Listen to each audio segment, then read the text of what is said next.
नमस्कार, आप देख रहे हैं इंडिया न्यूज हरियाणा और साथ मैं हूं आपकी कीर्ति कंसल। चलिए शुरुआत करते हैं फटाफट खबरों की। वायुसेना का 88वां स्थापना दिवस आज गाजियाबाद के एयरफोर्स स्टेशन पर वायुसेना ने किया शक्ति प्रदर्शन। वायुसेना प्रमुख आरकेएस भदौरिया समेत कई और सेना के अधिकारी रहे मौजूद। स्थापना दिवस समारोह में शामिल होने के लिए सीडीएस बिपिन रावत भी हिंडन एयरबेस पहुंचे, जहां उन्होंने तिरंगे को सलामी दी।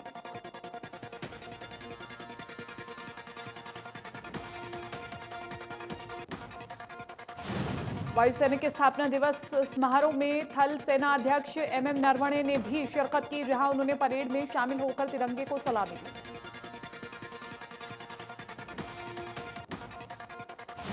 हिंडन एयरबेस पर सालाना परेड में वायुसेना के जवानों ने परेड निकालकर अपना दमखम दिखाया और तिरंगे को सलामी दी।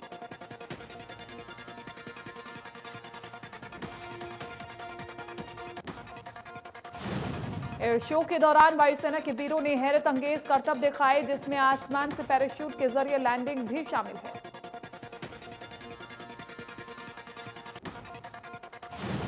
दुश्मनों के लिए कहर बनकर बरसने वाले राफेल ने भी एयर शो में अपना जलवा दिखाया। एयर शो में राफेल की गर्जना ने लोगों को काफी रोमांचित किया।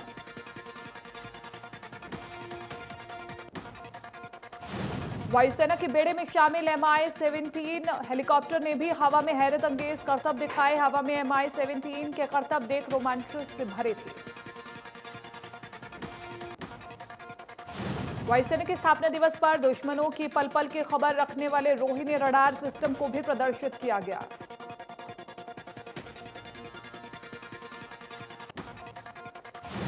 एयरफोर्स डे पर पीएम मोदी ने किया ट्वीट, बधाई देते हुए लिखा, भारत की रक्षा के लिए वायुसेना का साहस प्रेरित करने वाला।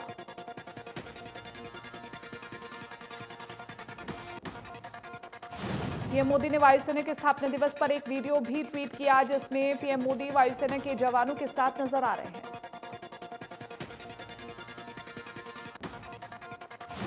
गुरुग्राम में बीजेपी पूर्वांचल की कार्यकर्ता बैठक हुई, जिसमें बीजेपी प्रदेश अध्यक्ष ओपी धनखड़ ने शिरकत की। धनखड़ के प्रदेश अध्यक्ष बनने के बाद ये पहली बीजेपी पूर्वांचल बैठक है।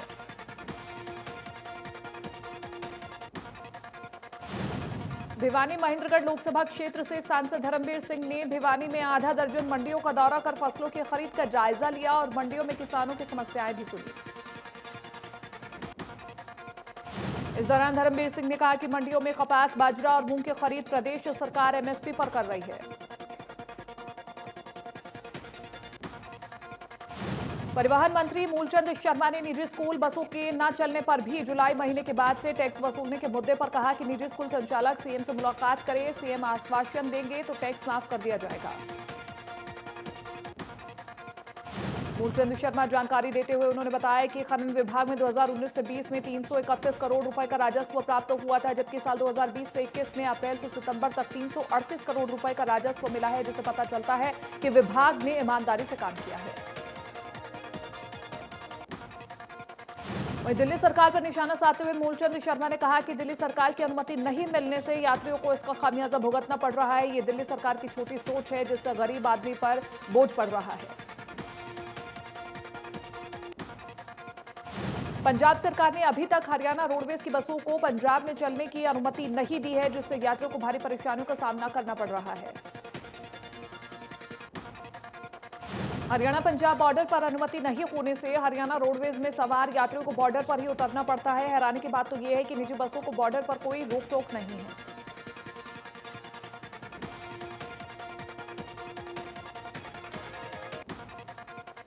सोनीपत में इनेलो नेता अभय चौटाला ने प्रेस कॉन्फ्रेंस की। इस दौरान अभय चौटाला ने कहा कि हाथरस घटना के बाद आरएलडी नेता जयंत चौधरी पर लाठीचार्ज गलत है। मुजफ्फरनगर में इकट्ठा होंगे लाखों किसान, यूपी सरकार रोक सके तो रोक ले। कृषि अधिनियमों को लेकर के अभय चौटाला ने कहा कि केंद्र सरकार 3 बिलों के जरिए किसानों को बर्बाद करना चाहती है। साथ ही कहा कि किसानों की आय बढ़ने वाला कानून बनाए सरकार। इसके अलावा अभय चौटाला ने कहा कि स्वामीनाथन की रिपोर्ट लागू करने का दावा बीजेपी भूल गई है। साथ ही कहा कि एमएसपी से नीचे फसल खरीदने वाले पर हो कार्रवाई। दिल्ली में किरण चौधरी ने केंद्र सरकार पर निशाना साधते हुए कहा कि प्रदेश की मंडियों में किसानों की धान बिखरी हुई है, लेकिन खरीदने वाले नहीं हैं। किरण चौधरी ने कहा कि अगर कांग्रेसी आवाज उठाते हैं, बीजेपी के नेता कहते हैं राजनीति हो रही है। किरण चौधरी ने कहा कि तोशाम में बाजरे मूंग के रजिस्ट्रेशन में फर्जीवाड़ा हो रहा है। प्रदेश में घोटालों पर घोटाले हो रहे हैं, लेकिन कोई जांच नहीं हो रही है। कुरुक्षेत्र के गुरुद्वारा छठी पातशाही में शिरोमणि अकाली दल की हरियाणा इकाई की बैठक हुई, जिसमें कृषि अधिनियमों को लेकर के दिए गए किसानों को समर्थन को लेकर रणनीति बनाई गई। इस दौरान कृषि कानूनों के खिलाफ घरों में दिवाली के मौके पर काले झंडे लगाकर काला दिवस मनाने का फैसला दिया गया। सिरसा में कृषि कानूनों के खिलाफ किसानों ने शहीद भगत सिंह स्टेडियम के सामने धरना शुरू कर दिया। आपको बता दें कि सुप्रीम कोर्ट के आदेश के बाद धरना स्थल की जगह में बदलाव किया गया था। जिला प्रशासन की सहमति के बाद किसानों को शहीद भगत सिंह स्टेडियम के सामने धरने के लिए जगह उपलब्ध करवाई गई, जहां किसान सरकार के खिलाफ रणनीति तैयार करेंगे। करनाल में जिला प्रशासन ने पराली जलाने वाली 98 लोकेशन को ट्रेस किया है, जिसमें 78 जमीन मालिकों का पता लगाया जा चुका है, जहां खेतों में पराली जलाई गई थी। अब प्रशासन इन लोगों के खिलाफ कड़ी कार्रवाई करने जा रहा है। पलवल जिले में फसल अवशेष जलाने को लेकर के कृषि विभाग के उपमंडल अधिकारी ने बताया कि पराली जलाने वाले किसानों के खिलाफ कड़ी कार्रवाई की जाएगी। पराली न जलाई जाए, इसके लिए विशेष इंतजाम किए जा रहे हैं। हरियाणा में बिना पर्यावरण क्लियरेंस के चल रहे डीहाइड्रेट प्लांट्स पर प्रशासन ने कड़ी कार्रवाई की है और इसी कड़ी में यमुनानगर में भी राज्य प्रदूषण नियंत्रण बोर्ड ने 7 फॉर्मल डीहाइड्रेट प्लांट्स को सील किया है। सील किए गए 7 यूनिट में से 2 यूनिट सील तोड़ करके चला रहे थे। इन सभी यूनिट्स के खिलाफ कुरुक्षेत्र के पर्यावरण कोर्ट में केस दर्ज किया गया है और किया जाएगा और जुर्माना भी लगाया जाएगा। बिजली चोरी और डिफाल्टर उपभोक्ताओं पर बिजली निगम ने शिकंजा कसा है। विजिलेंस की टीम बिजली चोरी और डिफाल्टर उपभोक्ताओं के खिलाफ कार्रवाई कर रही है। छापेमारी की दर से निगम की रिकवरी बढ़ रही है। बिजली निगम के एसडीओ का कहना है कि बिजली बिल न भरने वाले लोगों पर सख्ती करने के आदेश दिए गए हैं, जिसके तहत विजिलेंस टीम ने एक्टिविटी शुरू कर दी है। दिन रात छापेमारी की जा रही है।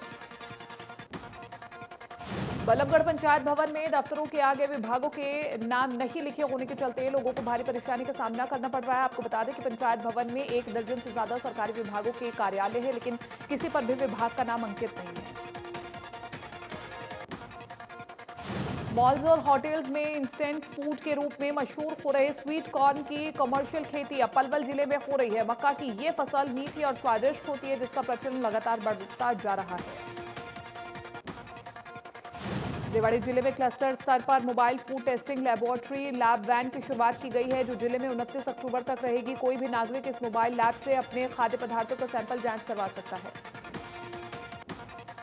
प्रत्येक सैंपल की जांच के लिए नागरिक को 20 रुपए जांच रिपोर्ट के लिए देने होंगे। यह टीम खाद्य पदार्थों की गुणवत्ता के संबंध में आम नागरिकों, थोक विक्रेताओं और दुकानदारों को जागरूक करने के साथ साथ आमजन की खाने की आदतों और खाद्य पदार्थों को किस प्रकार संरक्षित किया जा सकता है। कुरुक्षेत्र की शाहबाद नगर पालिका में अवैध पार्किंग बनने से लोगों को भारी परेशानियों का सामना करना पड़ रहा है और इन पार्किंग में लोग गाड़ियां खड़ी कर देते हैं और कई कई दिनों तक गाड़ी हटाते नहीं हैं। अवैध पार्किंग पर संज्ञान लेते हुए नगर पालिका उप प्रधान गुलशन कुवात्रा ने कहा कि अवैध पार्किंग करने वाले लोगों को पहले चेतावनी दी जाएगी और उसके बाद कड़ी कार्रवाई की जाएगी।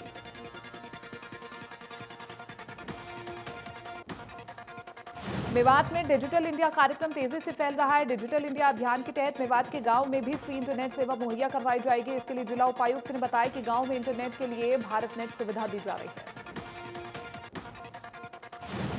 जिला उपायुक्त ने बताया कि गांव में अस्पताल, डिस्पेंसरी, ग्राम सचिवालय समेत दूसरी जगहों पर ऑप्टिकल फाइबर केबल के जरिए हॉटस्पॉट बनाए गए हैं। सिरसा में यातायात पुलिस ने बरनाला रोड पर गलत साइड से आने वाले वाहन चालकों के चालान किए। पुलिस ने गलत साइड से आने वाले लोगों की फोटो खींचकर ऑनलाइन चालान कर भेजे हैं। कैथल के मंटोर गांव में एक घर में गैस का रिसाव होने से भीषण आग लग गई है। बताया जा रहा है कि घरेलू सिलेंडर से गैस का रिसाव होने से हादसा हुआ। घर में आग लगने से घर में रखा सारा सामान जल करके खाक हो गया। वहीं परिवार के 8 लोगों ने बड़ी मुश्किल से जान बचाई। सोहना में गांव सिलानी के पास टैक्सी चालक को घायल कर बदमाश उसकी कार लेकर के फरार हो गए। बदमाश उत्तर प्रदेश से सोहना के लिए कार को बुकिंग पर लेकर के आए थे।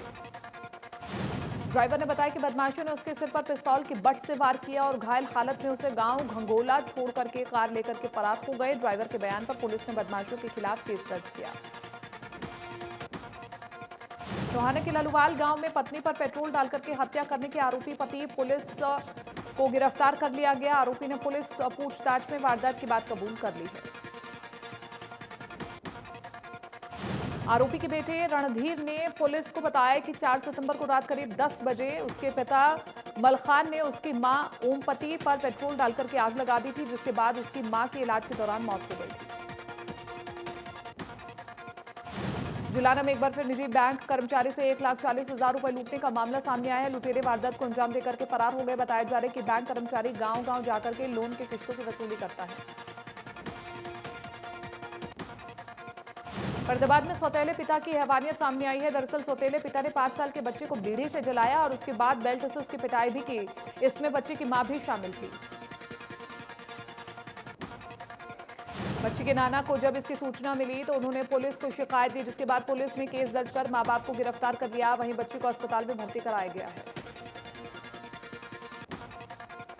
महेंद्रगढ़ स्थित थाने को गांव पाली में अस्थायी रूप से शिफ्ट करने के फैसले के खिलाफ विभिन्न गांव के लोगों ने विरोध जताया। तहसीलदार के माध्यम से एक प्रतिनिधि मंडल ने ज्ञापन सौंपकर उनके गांव को होने वाली असुविधाओं के बारे में अवगत कराया है। हांसी में बदमाशों का तांडव देखने को मिला है, जहां बदमाशों ने व्यापारी से 11 लाख रुपए लूटने के बाद व्यापारी को कार में जिंदा जला दिया।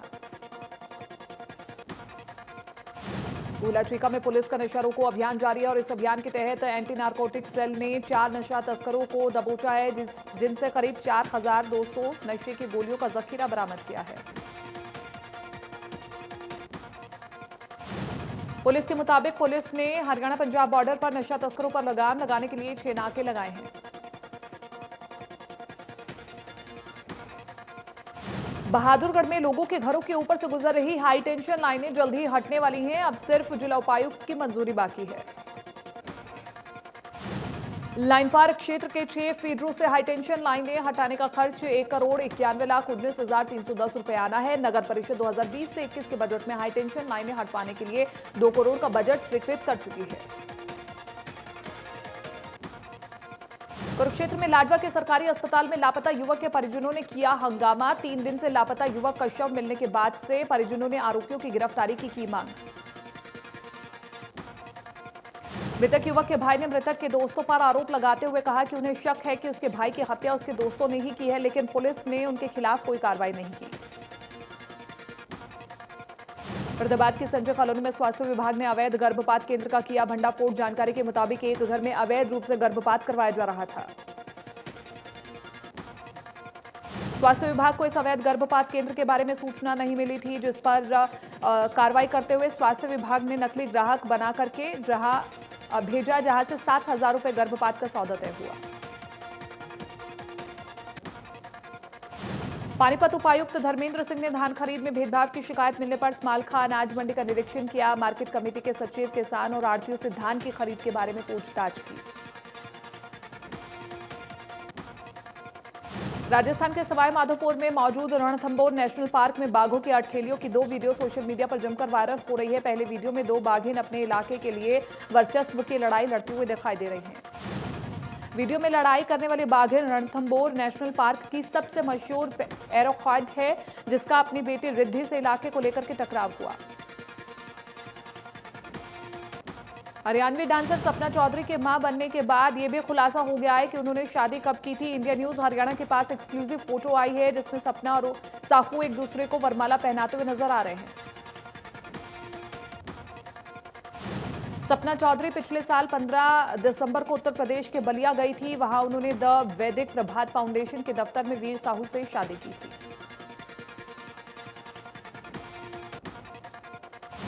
बिहार चुनाव के पहले चरण के लिए नामांकन का आखिरी दिन आज 28 अक्टूबर को होगा पहले चरण के लिए मतदान।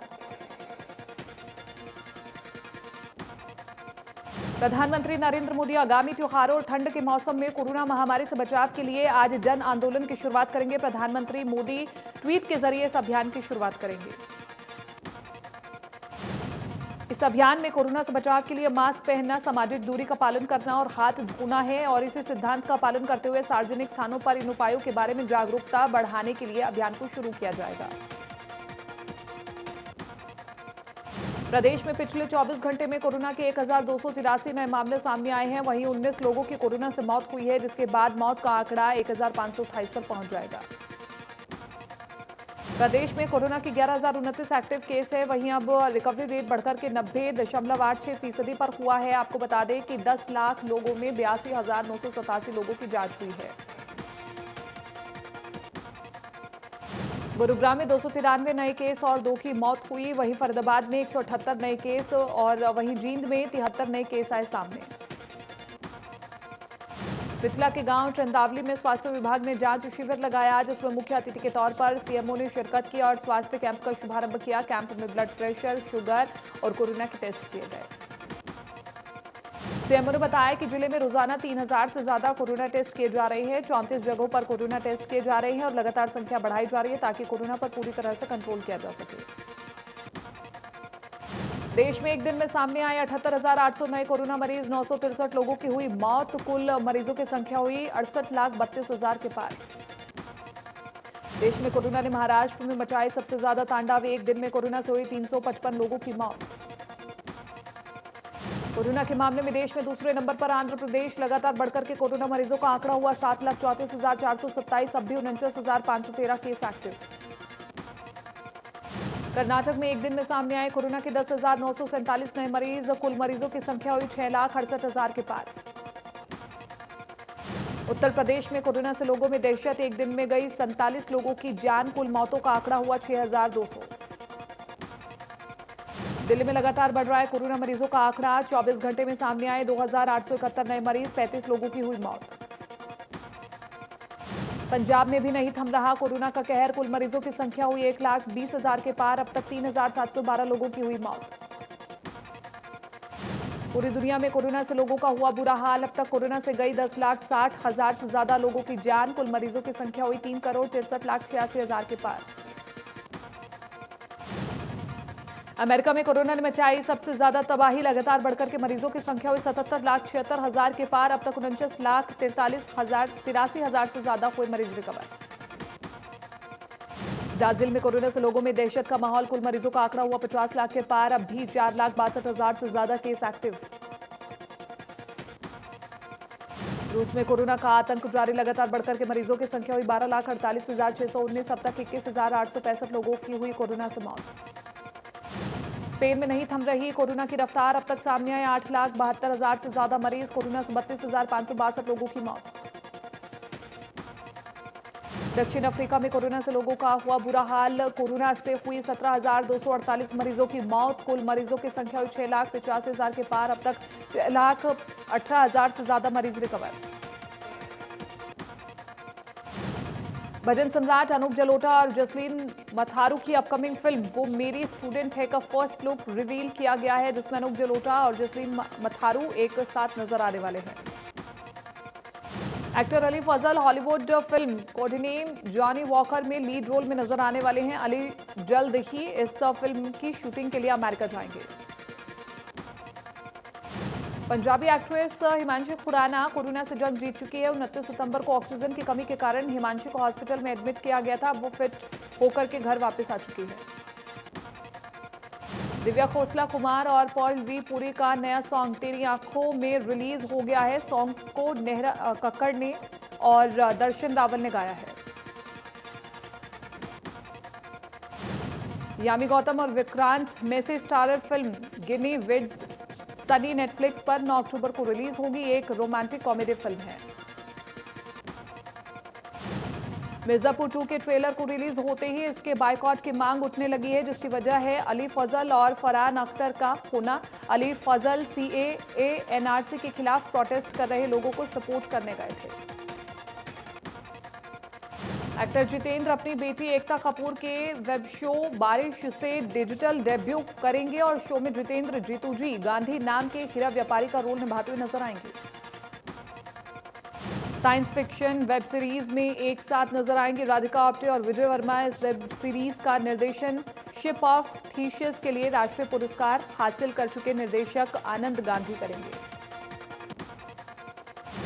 फिल्म गिने वेट सनी का नया सॉन्ग रूबरू रिलीज हो गया है। सोनी म्यूजिक इंडिया के बैनर तले ये सॉन्ग रिलीज किया गया है। सॉन्ग को कमाल खान ने गाया है। बिदियोल ने बॉलीवुड इंडस्ट्री में 25 साल का शानदार सफर पूरा कर लिया है। बॉबी ने एक सोशल मीडिया पर एक वीडियो शेयर किया है जिसमें बॉबी के सफर को दिखाया गया है।